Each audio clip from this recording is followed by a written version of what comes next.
Chapter 7. The Puppet Show in the Middle of Nowhere. Too bad Chili had no knowledge of the strange sunset/sunrise optical anomalies existing in Anakaland. Even in a more normal environment, she had no sense of how sunsets worked at all. For if she had, she would have known that even though she was going in the direction of what looked like a sunset, she was actually heading northwest and not directly west as she intended. After a few hours of bobbing up and down through the hills, Chili noticed that Mount Muhadeo hadn't shrunk further away anymore. Rather, it just seemed to be shifting from her position, as if she was moving around in a big circle.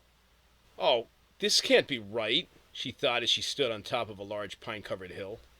"Why in the world isn't that mountain getting any smaller? This whole place's sense of direction is bungholed." She realized she couldn't just keep tiring herself climbing these stupid hills, berries or no berries. There had to be a more logical way to make it west. Moving in a direction that she guessed was more westward, judging by the position of the mountain and the sunset that didn't disappear, she finally found a path that was more user-friendly without going up every hill. As she traveled along a long ravine floor, she didn't forget the werewolf creature, or that something even worse might be lurking around. Chili trudged along with a great deal of caution.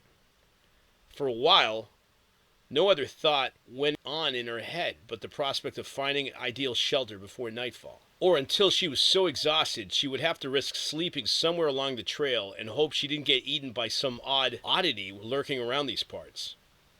Renewing her energy every time she would find a carton plant of gummy head thingies along the path, Chili wondered if there was some sort of divine intervention going on here that she couldn't deny.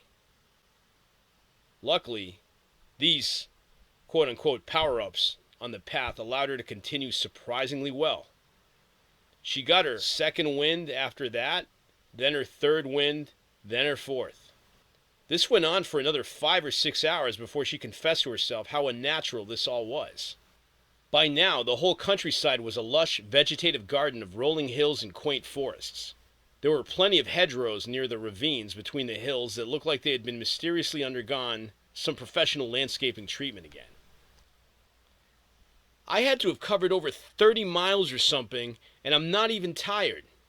What gives?" exclaimed Chili Sue, to no one in particular. "When the hell does this day end?" But by now, it wasn't the inexplicable lack of fatigue that concerned her. It was her imagination that pushed her into wondering if she had crossed into some wonderland dimension she wasn't even aware of.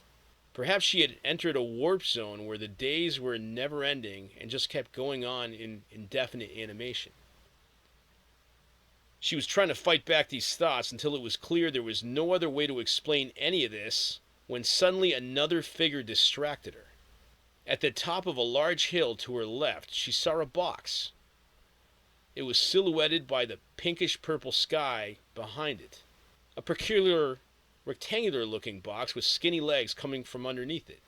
It seemed to be staring down as if it was studying her, and she stared right back in return. It was so peculiar. If somebody was to have shoved a large refrigerator sideways over a person's body, like they do in the cartoons, so that person found themselves looking like a box object on legs, this is what they would have looked like. She couldn't make out a face on the creature, if creature it was. But the box on legs didn't move at all. It just continued staring down at her. Not knowing what exactly to do, Chili called out to it, but it didn't answer. She found herself not too intimidated by this thing. It looked so goofy. She tried to lock eyes with it, or at least if she could have seen them against the silhouetted shape and guessed where on its body they would have been located. "Hey!" she finally managed to cry out. The thing continued staring at her without a word. Suddenly, it shifted its stance so that the remaining rays of any daylight now reflected against its side of its body instead of giving it a silhouette. Chili Sue found herself looking at something that she would have never imagined she could bump into here, or back home, in 1,000 years. It looked like a walking puppet theater on legs. It was as if a person had attached a puppet theater, or had one shoved on them against their will, to their upper body. and all else that was seen was a pair of dark red corduroy-covered legs. Their free arms must have been the mechanism moving the puppets inside of the mini theater above the legs, where two cute-looking animals seemed to be putting on some sort of show. Chili Sue would have been inclined to smile if this spectacle did not appear so out of place. Part of her wanted to run up and talk to it, but the puppet theater radiated a sense of dread.